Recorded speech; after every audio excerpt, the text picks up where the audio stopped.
SSC 2026 পরীক্ষার প্রশ্নপত্র ফাঁস সংক্রান্তে অনলাইন প্রতারণার সঙ্গে জড়িত 4 জন প্রতারককে ডিএমপির CTTC counter terrorism and transnational crime আটক করেছেন। গ্রেপ্তারকৃত হলেন মোহাম্মদ সিফাত আহমেদ সজীব, মোহাম্মদ সালমান, মোহাম্মদ মিসবাউল আলম মাহিন এবং মোহাম্মদ মহিউজ্জামান মুন্না।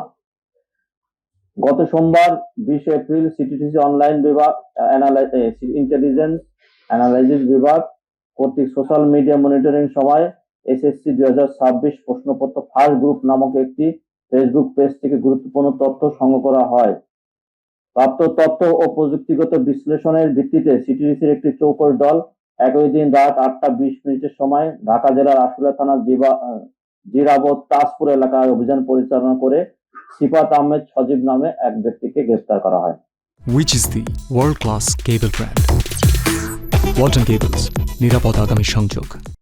গ্রেপ্তারকৃত সজীবের স্বীকারোক্তি ও প্রাপ্ত তথ্য বিশ্লেষণের পর বৃহস্পতিবার 23 এপ্রিল বগুড়ার ধুনট থানা এলাকায় অভিযান চালিয়ে সালমান নামে এক ব্যক্তিকে গ্রেপ্তার করা হয়। একই দিনে দিনাজপুর জেলার নবাবগঞ্জ থানাধীন নবাবগঞ্জ বাজার হতে দেওয়া রিয়াজউদ্দিন উচ্চ বিদ্যালয়ে গামী পাকা রাস্তার মধ্যবর্তী দাদনপুর মালিপাড়াগামী কাঁচা রাস্তা সংযোগের স্থলে থেকে মোহাম্মদ মিসবাউল আলম মাহিনকে গ্রেপ্তার করা হয়। পরবর্তীতে তাদের দেওয়া তথ্য মতে 24 এপ্রিল সিরাজগঞ্জ জেলার তারাস থানাধীন নওগাঁ ইউনিয়নের শাহ শরীফ জিন্দানি রহমতুল্লাহর মাজার সংলগ্ন পারমাণিক বাড়ির আসামির শ্বশুর সালাম পারমাণিকের বসতঘর হতে মোহাম্মদ মাহিদুজ্জামান মুন্নাকে গ্রেপ্তার করা হয়।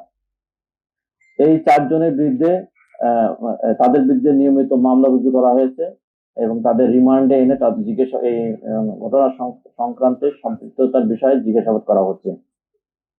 এই চক্র প্রশ্নপত্র দেওয়ার নাম করে নিরীহ মানুষের কাছ থেকে, ছাত্রদের কাছ থেকে টাকা আদায় এবং প্রলোভন দিয়ে আসছে।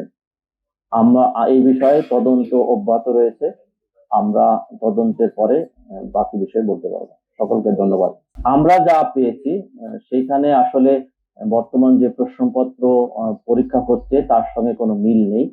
তারা মূলত প্রতারণা করার জন্যই, আর্থিকভাবে অনৈতিক সুবিধা নেওয়ার জন্যই তারা এই কাজটা করেছে এবং যে সুষ্ঠু সুন্দর ব্যবস্থাপনা যে পরীক্ষা হচ্ছে এটিকে প্রশ্নবিদ্ধ করার জন্যই তারা কাজটা করেছে।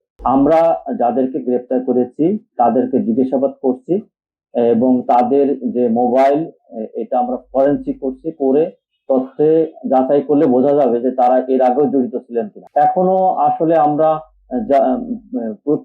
যাচাইয়ের প্রক্রিয়ার মধ্যে আছি, এখনই এটা মন্তব্য করতে পারছি না। আমরা তদন্তের পরেই বলতে পারবো এই বিষয়ে। এখনই প্রাথমিকভাবে এই কথা বলা যাচ্ছে না, কারণ আমরা তাদের কাছ থেকে যে তথ্যগুলো পেয়েছি এটা আমরা যাচাই করছি এবং তারা রিমান্ডে এসেছে, তাদেরকে জিজ্ঞাসাবাদ অব্যাহত আছে। 2 দিনের রিমান্ড পাওয়া গিয়েছে। আমরা এই তথ্যটা পেয়েছি এবং আমাদের সিটিটিসি সাইবার ইন্টেলিজেন্স, আমাদের স্পেশাল অ্যাকশন, আমরা এই বিষয়ে কাজ করছি। আমার মনে হয় যে আতঙ্কিত হওয়ার কোনো কারণ নেই। আমরা কাজ করছি, ইনশাল্লাহ আমরা এটাকে ফেস করতে পারবো। এটা আমরা সমন্বিতভাবেই ফেস করবো। যারা স্টেপগুলো কি আপনারা কি সিকিউর করেছেন যেখানে হামলা হওয়ার আশঙ্কা যেটা বলতে প্রতিবেদন এগুলো কি কিভাবে সিকিউর করবেন?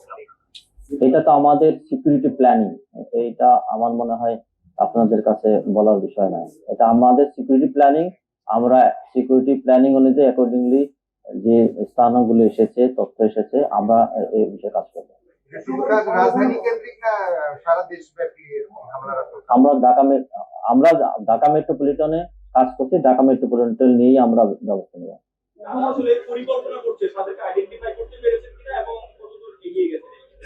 এটা নিয়ে আমরা কাজ করছি, সুতরাং আমার মনে হয় এখনই মন্তব্য করার সময় হয়। আচ্ছা, এই যে সশস্ত্র বাহিনীর কতজন গ্রেফতার আছে, আদৌ আছে কিনা? আমি এই বিষয়ে আমার কাছে এখনই এরকম স্পেসিফিক তথ্য নেই, বলতে ওটা আপনারা যা দেখেছেন আমরাও তাই দেখেছি। দেখেন, আমরা এটা নিয়ে কাজ করছি, এটা নিয়ে মন্তব্য করার বিষয় না। কে কি মন্তব্য করেছে তার মন্তব্যের জের ধরে আমরা কোনো কাউন্টার মন্তব্য করতে চাই না। আমরা আমাদের যে কাজ, আমরা কাজ করছি, আমরা এটা নিয়ে কাজ করছি, আমরা এটা নিয়ে কাজ করছি। সুতরাং আমরা পেলে অবশ্যই ব্যবস্থা নেব। দেখেন, আজকে গ্রুপিং এর বিষয় কিন্তু প্রশ্নপত্র ফাঁস, এটা নয়। ফলে এটা নিয়ে আপনার এটা যদি সেশন হয় দেন ইউ ক্যান আনসার। আপনারা আসলে কাজ করছেন কি নিয়ে? জঙ্গি আছে কি নাই সেটা নিয়ে নাকি আজকে প্রশ্ন আমাদের কিন্তু প্রশ্নপত্র নেই। ধন্যবাদ, এই বিষয়ে আর প্রশ্ন দিতে পারেন। ধন্যবাদ। ধন্যবাদ।